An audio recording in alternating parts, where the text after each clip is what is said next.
प्रयागराजच्या कुंभमेळ्यानंतर सर्वांच्या नजरा नाशिक आणि त्र्यंबकेश्वरमध्ये भरणाऱ्या कुंभमेळ्याकडे लागलेत। मात्र आयोजन आणि आढावा बैठका सुरू असतानाच वादाला देखील सुरुवात झाली आहे। मुख्यमंत्री देवेंद्र फडणवीस यांनी रविवारी त्र्यंबकेश्वरमधील कुशावर्त तीर्थाची पाहणी केली, नाशिकमध्ये आढावा बैठक घेतली। या बैठकीदरम्यान त्र्यंबकेश्वरच्या साधू महंतांनी नाशिक त्र्यंबकेश्वर कुंभमेळा असा उल्लेख प्रचार प्रसार न करता त्र्यंबकेश्वर नाशिक कुंभमेळा असा प्रचार प्रसार करावा अशी मागणी मुख्यमंत्री देवेंद्र फडणवीस यांच्याकडे केली आणि यालाच नाशिकच्या साधू महंतांनी आक्षेप घेतलाय। आपल्याबरोबर महंत सुधीरदास पुजारी आहेत। तुमचा आक्षेप काय आहे? आमचा आक्षेप हा आहे की पूर्व जे सगळे डॉक्युमेंट्स आहेत त्या डॉक्युमेंट्समध्ये नाशिक त्र्यंबकेश्वर असा उल्लेख आहे। दोन्ही स्थानांचा उल्लेख घेणं क्रमप्राप्तच आहे, शासनाने तो घेतलेला आहे। परंतु काही व्यक्तींच्या निदर्शनास न आल्यामुळे त्यांनी त्याला वादाच्या किनार देण्याचा प्रयत्न केला। आपण नाशिक त्र्यंबकेश्वर दोन्हीही पुण्यसलील स्थान आहेत, दोन्ही ठिकाणी कुंभमेळा भरतो।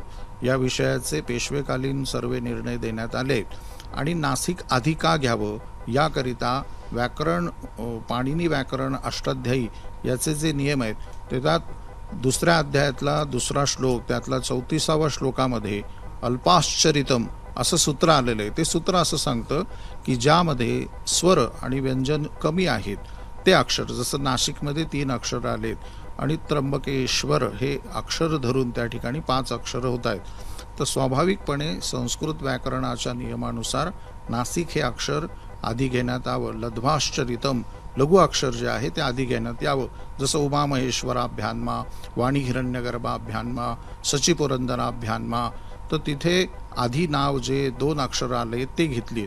तर नाशिकमध्ये 3 अक्षर आहेत। यावरती व्याकरणाच्या संदर्भामध्ये सर्व आखाड्यांच्या समोर, कलेक्टरांच्या समोर माझे गुरु महाराज महामहोपाध्याय लक्ष्मीकांत दीक्षित यांनी हाच शास्त्रार्थ शासनापुढे ठेवला आणि मग नाशिक त्र्यंबकेश्वर नाव हे फायनल झालं। तर यांचं म्हणणं असं आहे की त्र्यंबकेश्वर ज्योतिर्लिंग आहे, प्रधान स्थान आहे, म्हणजे ज्योतिर्लिंगाच्या संदर्भामध्ये, तर ते आधी घ्यावं, नाशिक छोटे राहावं। तर तो व्याकरण दृष्ट्या ते योग्य नाही, असंच एवढं आमचं म्हणणं आहे।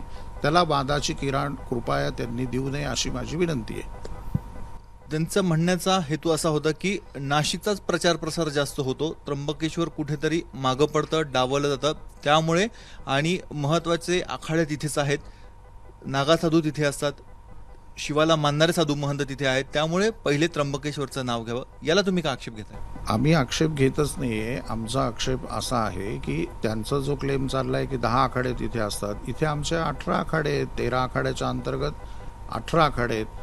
शैव वैष्णव असं त्याला स्वरूप न देता दोन्हीही पूजनीय आहेत, दोन्ही संत महात्मे पूजनीय आहेत। आपण त्यांचा आदर ठेवावा आणि कोणाबद्दल अववक्तव्य त्या ठिकाणी होऊ नये एवढीच माझी या निमित्ताने विनंती आहे। आणि प्रशासनाने या विषयावरती योग्य तो निर्णय पुन्हा पाहून नाशिक त्र्यंबकेश्वर असा उल्लेख करण्यात यावा अशी मी विनंती करतो आहे। आम्ही आता आयुक्तांना, आमची बैठकच आहे कुंभमेळ्याच्या संदर्भात, त्यातही निवेदन देत आहोत। आयुक्तांकडे काय मागणी असणार आहे? आयुक्तांकडे कुंभमेळ्याच्या संदर्भातल्या बऱ्याच गोष्टी या संदर्भात तर आम्ही त्यांना पत्र देतोय की बुवा असा असा विषय हा असा आहे, तर त्यानुसार नाशिक त्र्यंबकेश्वर नाव लिहिण्यात यावं आणि कुंभमेळ्याचे बरेच विषय आहेत। नाशिक असो किंवा त्र्यंबकेश्वर दोघांना स्थान महात्म्य आहे, दोन्ही ठिकाणी साधू महंत येणार आहेत, भाविक येणार आहेत, दोन्ही ठिकाणचा विकास होणार आहे। मग अशा वेळेस साधू महंतांमध्येच त्र्यंबकेश्वर नाशिक हा वाद काय येतोय, मतप्रवाह काय आणि श्रेयवाद काय सुरू आहे? नाही, असं आहे, दोन्ही स्थानाचा विकास झाला पाहिजे। दोन्ही स्थानाला इक्वल त्या ठिकाणी प्रशासनाने व्यवस्था पाहिली पाहिजे। अभ्यागत आणि भक्त हे केवळ त्र्यंबकलाच न येता नाशिक आणि त्र्यंबक, वणी, त्याचप्रमाणे जिथे प्रमुख स्थान आहेत या ठिकाणी जाणार आहेत।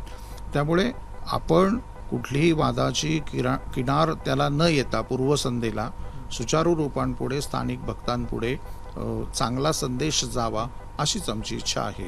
तुम्ही म्हणता असं व्याकरण एक वेळेस बाजूला ठेवलं, त्र्यंबकेश्वर नाशिक हे जर नाव पुढे आलं कुंभमेळ्याच्या दरम्यान प्रचार प्रसार करताना, तर काय फरक जाणवतो तुम्हाला? असं आहे की धर्माच्या संदर्भातला सर्वात मोठा आयोजन सोहळा हा आहे आणि त्याच्या टायटलवरच जर काही धर्मशास्त्रीय चूक असेल, जी व्याकरण दृष्ट्या चूक आहे, तर तो चुकीचा संदेश जाईल, एवढंच माझं म्हणणं आहे. यावरती म्हणजे वाद नसावा, कारण शास्त्राच्या धर्मसभा देखील त्यामध्ये होतात, मग तिथे शास्त्रसभेला देखील हा उल्लेख येऊ शकतो, असं आहे ना. तर त्याच्या आधीच आपण हा विषय सांगतोय, एवढंच आमचं म्हणणं आहे की ते सशास्त्रीय असावं.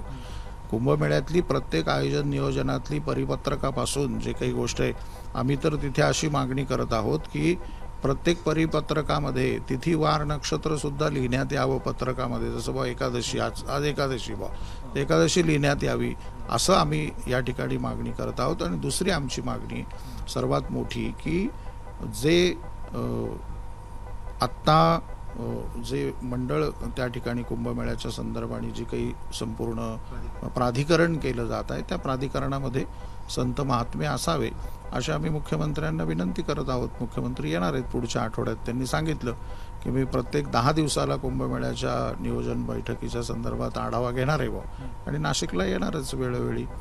तर त्यानुसार ते काळाराम मंदिरातही आम्ही त्यांना आमंत्रण दिलंय. अनादी काळापासून कुंभमेळा भरतोय, नेमका हा वाद काय होता? सुरुवातीला कुंभमेळा कुठे भरत होता आणि त्र्यंबकेश्वर आणि नाशिक असे दोन भाग का झाले? सर्व कुंभमेळ्याच्या पुराणातील जे मुख्य उल्लेख आलेले आहे, तो कुंभमेळा नाशिकलाच भरत असल्याचे उल्लेख पुराणांच्या दाखल्यानुसार आहे. त्यामध्ये पेशवेकालीन जो वाद झालेला आहे, त्या वादामध्ये साधारणतः 1742चं एक जुनं पत्र कालच आमच्या दफ्तरामध्ये त्या ठिकाणी सापडलं. दत्ताजी शिंद्यांचं पत्र आहे, त्यांनी नाशिकला पत्र पाठवलं. आणि आता जो कुंभमेळ्याचा सिंहस्थ जो आपल्याकडे कालखंड वाढतोय, सुमारे 2.25 वर्षाच्या आसपास, 2 वर्षाच्या आसपास काल जाण्याची शक्यता आहे, किंवा सिंह त्या ठिकाणी पुन्हा गुरु आणि सिंह वक्री होत आहेत. त्यामुळे तो कालखंड चा एक अजून उल्लेख हा 1742च्या एका पत्रात सापडला आहे. आणि तिथे कुंभाला संत महात्म्यांनी परत यावं असं दत्ताजी शिंद्यांचं एक पत्र आहे. ते पत्र देखील आम्ही त्या ठिकाणी प्रशासनाला दाखवणार आहोत. त्यामुळे मूळ स्थान नाशिक आहे. वाद काय होता? वाद असा होता की स्नानाच्या क्रमावरनं त्या काळी जो वाद झाला होता, त्या क्रमावरनं संत वैष्णव आणि शैव आखाड्यांमध्ये खूप मोठा वादाचं स्वरूप होऊन या ठिकाणी सुमारे 10,000 मंडळींची कत्तल झालेली होती. त्यामुळे पेशव्यांनी तो निर्णय दिलेला आहे. त्या पेशव्यांच्या कालखंडामध्ये हा निर्णय झाला की शैव सर्व आखाड्यांनी त्र्यंबकेश्वर येथे स्नान करावं आणि वैष्णवांनी नाशिकला स्नान करावं. आपण बघतोय पेशवेकालीन हा निवाडा झालेला आहे, तरी देखील आता साधू महंतांमध्ये श्रेयवाद असल्याचं बघायला मिळतं आहे. नुकतीच देवेंद्र फडणवीस यांनी त्र्यंबकेश्वरमधल्या साधू महंतांची भेट घेतली, त्यांच्याशी चर्चा केली. अद्याप नाशिकमधील साधू महंतांची भेट आणि चर्चा मुख्यमंत्र्यांशी झालेली नाहीये. त्यामुळे जोपर्यंत या साधू महंतांची मुख्यमंत्र्यांसोबत भेट होत नाही, मुख्यमंत्र्यांकडनं थेट स्पष्टीकरण येत नाही, तोपर्यंत हा वाद असाच राहणार. या निमित्तानं नाशिकचा सिंहस्थ कुंभमेळा आणि वादाचं समीकरण याही कुंभमेळ्यात कायम असल्याचं स्पष्ट होत आहे.